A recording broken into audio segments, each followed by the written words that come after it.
Salut à tous, on se retrouve sur canalturf.com. On va parler des réunions premium de ce vendredi 19 août. Comme vous le savez sans doute, le quintet devait initialement se dérouler sur l'hippodrome de Cabourg. Malheureusement, faute d'un nombre suffisant de partants, eh bien, les quintéistes auront à plancher sur une autre épreuve, celle qui aura pour cadre l'hippodrome de Pornichet avec des trotteurs d'âge au départ. Nous évoquerons donc ce quintet dans la première partie de l'émission. J'aurai ensuite pas mal de coups de cœur à vous transmettre, puisque j'ai pu converser avec plusieurs entraîneurs y participant, et ce, avec de bonnes chances. Sachez également que vous pouvez liker et partager ce programme. C'est toujours possible, c'est toujours gratuit, via nos différents supports sociaux. Concernant ce quintet à Pornichet, j'aime beaucoup le numéro 7 et Kerouello. À mon avis, c'est le cheval de la course. Malheureusement, il n'est pas à conseiller au cardiaque. C'est un cheval qui commet parfois l'irréparable et qui est parfois fautif. Mais à mon avis, s'il est sage d'un bout à l'autre, il peut parfaitement s'imposer de bout en bout, un cheval qui est capable d'aller de l'avant. Numéro 7, Ekeruelo. On peut lui opposer le numéro 13, Frisson d'amour, qui a signé 2 succès lors de ses 3 derniers parcours. Il a bien fait dernièrement au Sable d'Olonne devant plusieurs de ses rivaux du jour. C'est également une première chance. Le numéro 12, dans cette épreuve, Féline de Lavaux, qui fait preuve d'une belle constance. D'ailleurs, c'est bien simple. Elle a couru 10 fois depuis le début de l'année et toujours, elle a conclu parmi les 6 premiers. Elle a bien fait dernièrement à Pornichet. C'est également un point d'appui pour ce quintet. À mon avis, sa place est dans le quintet gagnant. Le numéro 11, c'est dans cette épreuve Fleur de Lupin. Elle n'a pas gagné depuis plus d'un an, presque jour pour jour, mais elle est régulière. Elle compte d'ailleurs 20 places en 44 courses courues. Une nouvelle fois, elle devrait être dans le coup et lutter pour les places. 7, 13, 12, 11, mes 4 préférés. Pour les accessites, je me fierai du 3 Fiche Duel, un cheval qui a été arrêté de décembre 2021 à juin 2022, mais il n'a pas tardé à refaire parler de lui. J'en veux pour preuve sa victoire obtenue. C'était au mois de juillet. Ici, dans ce lot, ce numéro 3 Fiche de Well briguera les places, tout comme le 10, qui me semble en mesure de tirer son épingle du jeu. Attention, c'est Fort Gala, pardon.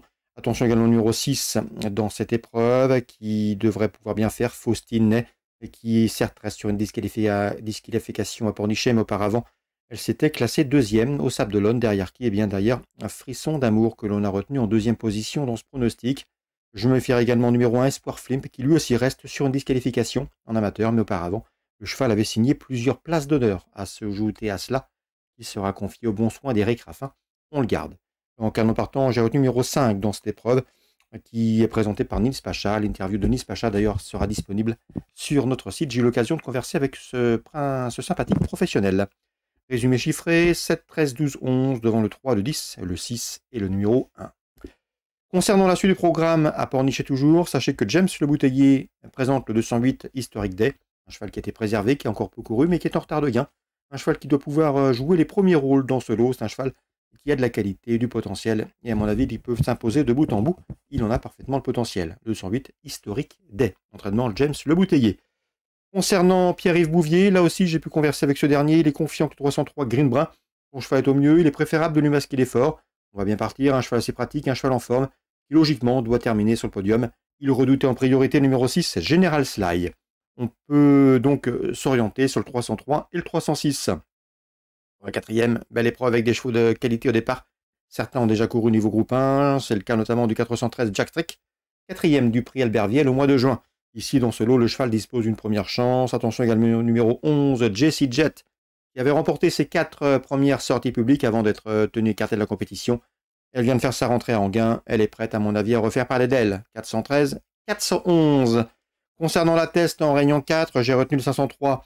C'est Gregolimo, un cheval qui a couru au quart l'an dernier, 2e du prix au quart ce groupe 2 avant de s'imposer dans une liste race. Pour sa course de rentrée, il peut s'imposer d'entrée de jeu. Lui qui avait donc remporté une liste, je vous le disais, l'an dernier à Deauville. C'est le 503 Gregolimo. On passe à Clairefontaine, réunion 5. J'ai ciblé la 2e course du programme puisqu'Alain Coetil présente le 203.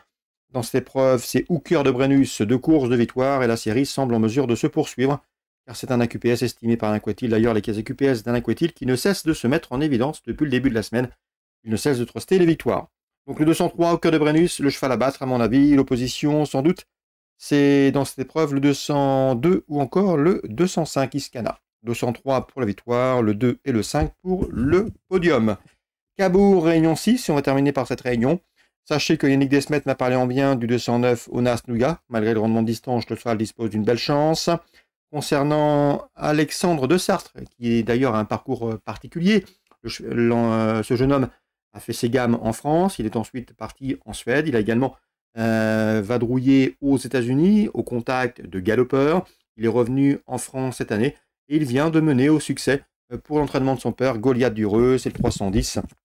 Un Goliath Dureux qui ce jour-là était retardé par une faute au départ, mais qui était revenu gagner très plaisamment. Il en escompte ici une nouvelle fois un très bon résultat.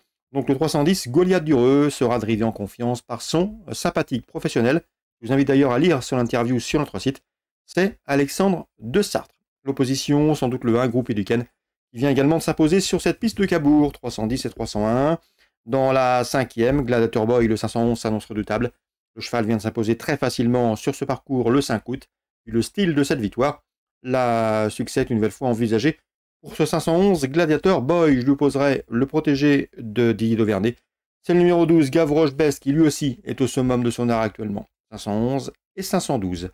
Voilà donc pour les infos de ce vendredi 19 août. J'espère qu'elles vous seront bénéfiques, fructueuses. Quant à nous, on se retrouve très prochainement sur canalturf.com.